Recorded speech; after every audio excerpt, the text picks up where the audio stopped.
Many people are calling on the Philadelphia 76ers to blow it up after last night's embarrassing Game 6 playoff loss to the Miami Heat with a trip to the Eastern Conference Finals on the line.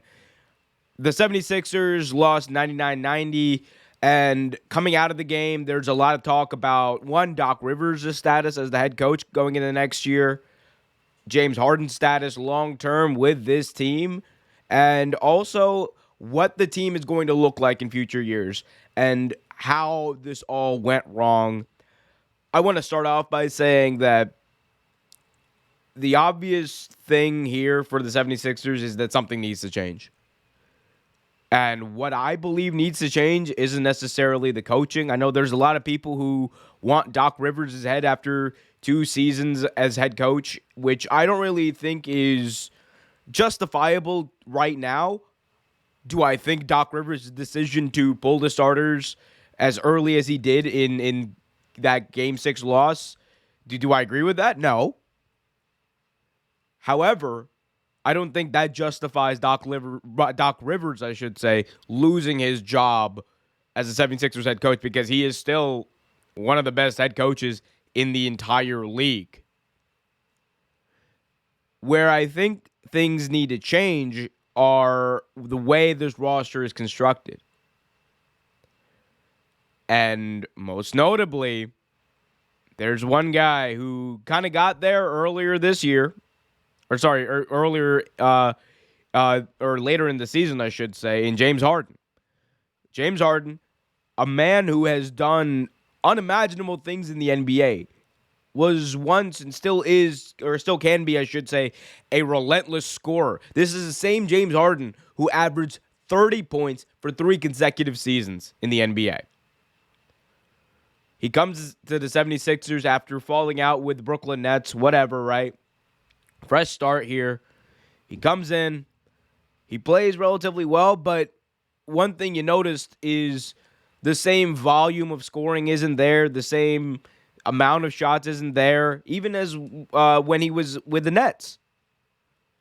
So, and I thought it was a little overblown, because I'm like, Joel Embiid is in the MVP running because he is averaging almost 30 points a game himself. So Joel Embiid's getting the bulk of the scoring, and he's a dominant big. Feed the beast. Fine.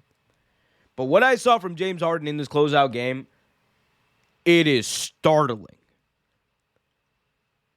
Startling. Didn't make a shot in the second half. Played 22 minutes. 0 points in the second half. None. Zippity-doo-dah. For someone you traded away, a former number 1 overall pick in Ben Simmons, and I know Ben Simmons, look, James Harden showed up more than Ben Simmons did this entire year. So I'm not trying to make that argument, right? But you traded away him. You basically said that, all right, James Harden is our guy. That's the guy who's going to help us win the title. He's finally going to finish the process, even though the process still looks like it is in process. I don't know what to say. Like, the 76ers have had multiple first-round picks, multiple first overall picks, and they were able to get Joel Embiid in that 2014 draft. He was able to fall to them. And they've gotten talent. They brought in Jimmy Butler. They brought in James Harden. They had Ben Simmons. What else do they need? Like that's my question. What will make this team work? I actually don't know.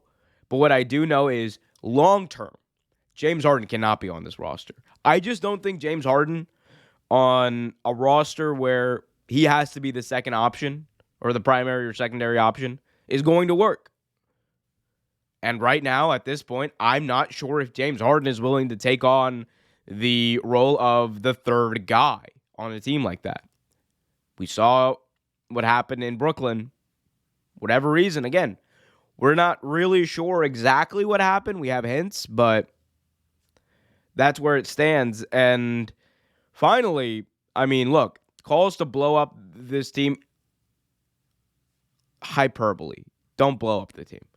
Because blowing up the team, I don't think people understand what they mean by blowing up the team. That means you get rid of everybody, you start from scratch. That means you get rid of Joel Embiid, and you're not doing that. Joel Embiid is coming off of what many people thought was an MVP campaign. Deservedly so. He could have won MVP, and it would have been great. Like That's the thing about the MVP conversation this year. It was so great. Like you had three people who really, really, really all deserved to win it: in Giannis, Nikola Jokic, and Joel Embiid. And either one of them could have won it, and you would have been fine with it because they all deserved it. But you don't trade Joel Embiid because he's so dominant that if you get the right pieces around him, you can win. You absolutely can win. And they could win in a short period of time. One thing the 76ers absolutely cannot do, though, is they cannot sign James Harden to a supermax. He has a player option for next year that he's probably going to opt into, get paid $47 million a year, or $47 million next year. But they cannot offer him a contract extension, especially after this performance. If next year they go out and win the title, we'll see. We'll see. But you cannot offer James Harden a supermax after this. But y'all let me know what you guys think about the 76ers loss. Is it over? Is it time to blow it up?